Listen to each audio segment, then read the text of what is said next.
ఏపీలో 5 ఏళ్ల విధ్వంసానికి తెరపడి బంగారు భవిష్యత్తు దిశగా అడుగులు పడి ఏడాది పూర్తి కావడంతో ఇక గేర్ మార్చాలని సీఎం చంద్రబాబు నిర్ణయించారు.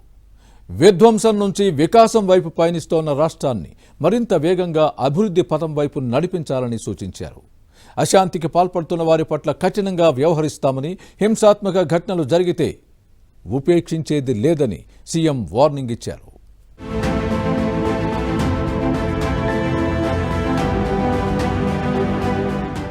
అధికారానికి అరాచకం తోడైతే ఎలా ఉంటుందో వైసీపీ హయాంలో 5 ఏళ్లు ప్రత్యక్షంగా జగన్ జనానికి చూపించారు. వైసీపీ విధ్వంస పాలనకు జనం చరమగీతం పలికి కొత్త ఆశలు రేకెత్తిస్తూ కూటమి సర్కారు కొలువుదీరి గురువారం నాటికి ఏడాది పూర్తయింది. ఎన్నికల్లో సూపర్ హిట్ కొట్టిన టీడీపీ, జనసేన, బీజేపీ కూటమి 2024 జూన్ 12న ప్రభుత్వాన్ని ఏర్పాటు చేసింది. జగన్ పాలన జరిగిన 5 ఏళ్లలో రాష్ట్రం 25 ఏళ్లు వెనక్కి వెళ్లిపోయింది. ఆ విధ్వంసాన్ని సరిదిద్ది రాష్ట్రాన్ని గాడిన పెట్టేందుకు సర్కారు విశ్వ ప్రయత్నాలు చేస్తోంది. చంద్రబాబు నాయకత్వంలో అభివృద్ధి, సంక్షేమ అజెండాతో అడుగులు వేస్తోంది.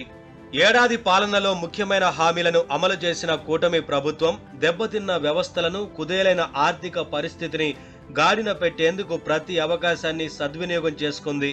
0 నుంచి ప్రారంభించి శక్తిని కూడగట్టుకున్న ప్రభుత్వం ఈ ఏడాదిలోనే 9.5 లక్షల కోట్ల పెట్టుబడులకు ఒప్పందాలు చేసుకుంది. వాటిలో దాదాపు 5 లక్షల కోట్ల విలువైన ప్రాజెక్టుల పనులు మొదలయ్యాయి. 4.5 లక్షల మందికి ఉద్యోగాలు రాబోతున్నాయి. అధికారంలోకి వచ్చిన ఏడాదిలోనే మెగా డిఎస్సి, ల్యాండ్ టైటిలింగ్ చట్టం రద్దు, పెన్షన్ల నగదు పెంపు, అన్న క్యాంటీన్ల ఏర్పాటు, ఇలా సీఎం చంద్రబాబు తొలిగా చేసిన 5 సంతకాలను నెరవేర్చింది. సంక్షేమానికి పెద్దపీట వేస్తూనే పెట్టుబడులు, పరిశ్రమలను ఆకర్షిస్తూ అభివృద్ధి వైపు పయనిస్తోంది. 5 ఏళ్ల విధ్వంస పాలనతో శిథిలమైన రాజధాని అమరావతి మళ్లీ ఊపిరి పోసుకుంటోంది. రాజధానిలో పనులు పునఃప్రారంభమయ్యాయి. జగన్ రివర్స్ ప్రయోగాలతో దెబ్బతిన్న పోలవరం ప్రాజెక్టుకు నేడు పనుల కళ వచ్చింది. పల్లెల్లో ప్రగతి వికసిస్తోంది. రాష్ట్రానికి పెట్టుబడుల రాక మొదలైంది. ఈ క్రమంలోనే సూపర్ 6లో ప్రధానమైన తల్లికి వందనం పథకానికి నిధులు విడుదల చేస్తూ గురువారం జీవో జారీ చేశారు. సుమారు 9,000 కోట్ల రూపాయల నిధులు విద్యార్థుల తల్లుల బ్యాంకు ఖాతాల్లో జమ అయ్యాయి.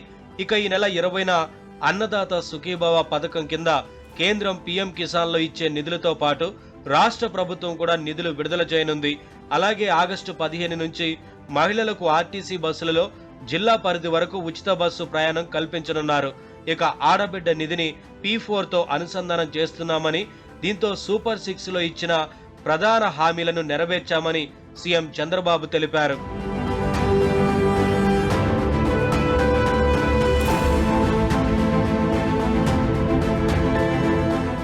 ఇక ఏపీలో ఇటీవల జరుగుతున్న ఘటనలపై సీఎం తీవ్ర ఆగ్రహం వ్యక్తం చేశారు. గంజాయి బ్యాచ్ తో పాటు రౌడీ షీటర్లుగా ఉండి పలు నేరాలు, హత్యల్లో పాల్గొన్న వారికి పోలీసులు ట్రీట్మెంట్ చేస్తే వారిని జగన్ పరామర్శించడాన్ని సీఎం తీవ్రంగా పరిగణించారు. అలాగే ప్రకాశం జిల్లా పొదిలిలో పొగాకు రైతులను పరామర్శించేందుకు వెళ్లిన జగన్ కు నిరసన సెగ తగిలింది. సాక్షి టీవీ డిబేట్ లో అమరావతి మహిళలపై అసభ్యకర వ్యాఖ్యలకు నిరసనగా మహిళలు ఆందోళనకు దిగారు. ఈ క్రమంలో నిరసనకారులు పోలీసులపై వైసీపీ మూకలు రాళ్లు, చెప్పులతో దాడి చేసిన ఘటనపై కూడా సీఎం ఆగ్రహం వ్యక్తం చేశారు. అలాగే రాళ్ల దాడి ఘటనలో పాల్గొన్న వారిని వెంటనే అరెస్టు చేయాలని ఆదేశాలు జారీ చేశారు. ఇప్పటి వరకు తన మంచితనాన్ని చూశారని, ఇక ముందు తోక జాడిస్తే మాత్రం వదిలిపెట్టే ప్రసక్తే లేదని ముఖ్యమంత్రి చంద్రబాబు హెచ్చరించారు. రాష్ట్రానికి లా అండ్ ఆర్డర్ ఎవరు క్రియేట్ చేసినా బీ కేర్ఫుల్. హెచ్చరిస్తున్నా, నేనెప్పుడు భయపడలా. తీవ్రవాదులపైన పోరాడినప్పుడు కానీ, ముఠా నాయకులపైన పోరాడినప్పుడు కానీ, కమ్యూనల్ వైలెన్స్ని అణిచివేసినప్పుడు కానీ ఒకటే ధ్యేయం, public safety. Public safety, no compromise.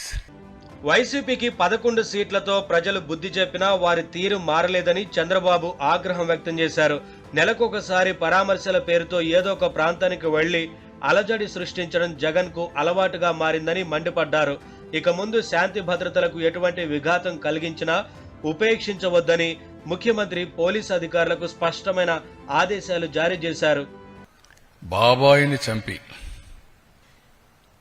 ఆనాటి ముఖ్యమంత్రి నేనే నా చేతిలో కత్తి పెట్టే ధైర్యం వచ్చిందంటే నేరస్తులకి, కెన్ యు ఇమాజిన్? దాన్ని నమ్మించడానికి సాక్షి, పేపరు, టీవీ పెట్టుకొని పదే నమ్మించి సానుభూతి సంపాదించడానికి కూడా చూశారు కదా మీరు. Are they fit in politics? ఒక 11 సీట్లతో బుద్ధి చెప్పిన తర్వాత కూడా బుద్ధి మారకుండా ఏ విధంగా వీళ్ళు అడ్డపడుతున్నారో రైట్ టైంలో I will place before you with documentary evidence. అది ప్రజాద్రోహం. అతి త్వరలోనే భారీగా ఐఏఎస్, ఐపీఎస్ అధికారులను బదిలీ చేయాలని కూడా సీఎం చంద్రబాబు నిర్ణయానికి వచ్చారు. రాష్ట్రంలో వివిధ శాఖల అధిపతులను కూడా బదిలీ చేసేందుకు కసరత్తు చేస్తున్నారు. కొన్ని జిల్లాల కలెక్టర్లు, ఎస్పీలు వ్యవహరిస్తున్న తీరు చంద్రబాబుకు అస్సలు నచ్చడం లేదు.